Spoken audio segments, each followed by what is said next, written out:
guys, and welcome back to another Flintstones Friday review. So we are doing the episode The Astra Nuts, which is from the first season. I forget which episode number, to be totally honest, but anyway, this is kind of an interesting one that's like in that vein of like so Flintstones on brand bonkers that just, no other show would have had this storyline and had it work in quite the same way. Like, it had to be Flintstones for the humor to work quite the way it did, I think.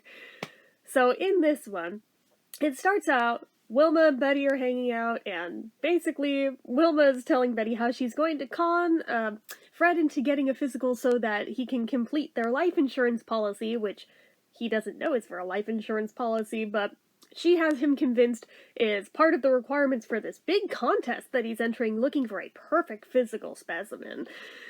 Yeah, that. So, when it comes time for him to go do it and everything, he needs to know where to go, and he calls home and everything, and Wilma can't remember, but Betty pipes up, like, this address that she thinks it is. Problem. Where she ends up sending him is the Army recruiting office, which, it's true, they do physicals there and had a long line of applicants waiting for it. So, of course, he and Barney think they're in the right place. Next thing they know, they've been signed up to the Army. They won't be home for years. Cool, love that. And now Wilma's just like, I'm sorry, say what?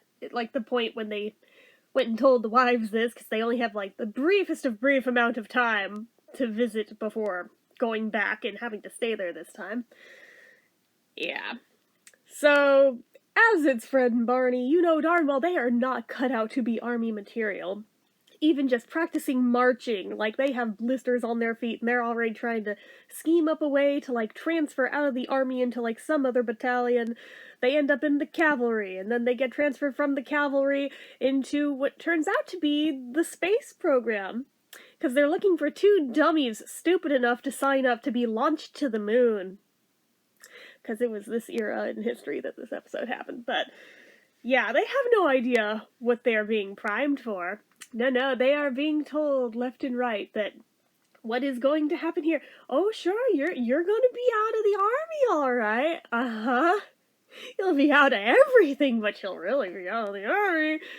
Yeah, and they get launched into or they got put in this rocket, which turns out to be like a pointed, like, hollowed out log was their rocket, which, oh my god.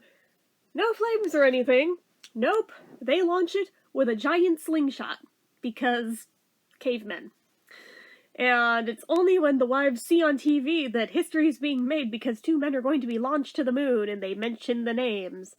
So they go racing down to the Army base, trying to beat them there, trying to get them to stop this. Wait, they have wives, you can't do this.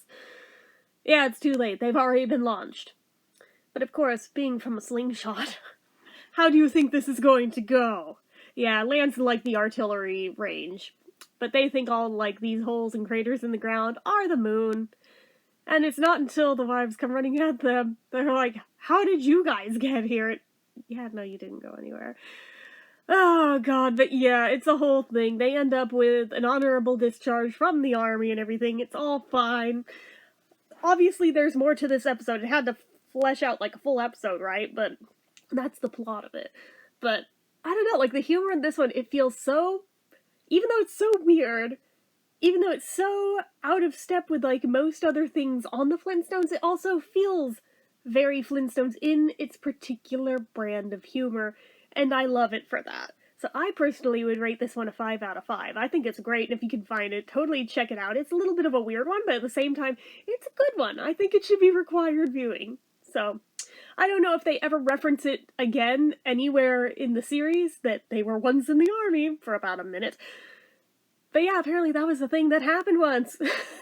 So, anyway, that is it for this one, guys. So, last one of 2022, but we will be back next week, even though, yeah. Anyway, You know what to do. If you like this video, go ahead and give it a like. If you're not already and you'd like to be, click subscribe, hit that notification bell icon so you never miss an upload, leave comments down below. Make sure you're following my social media accounts, my Facebook fan page, my Twitter, my Instagram, my eBay, my Reddit, everything and more is all down below. And if you like what I do here on this channel and you'd like to help support it, which does help so much, also I have a birthday coming up in a week, go ahead and click that donation link down in the description. So anyway, guys, till next time, see ya.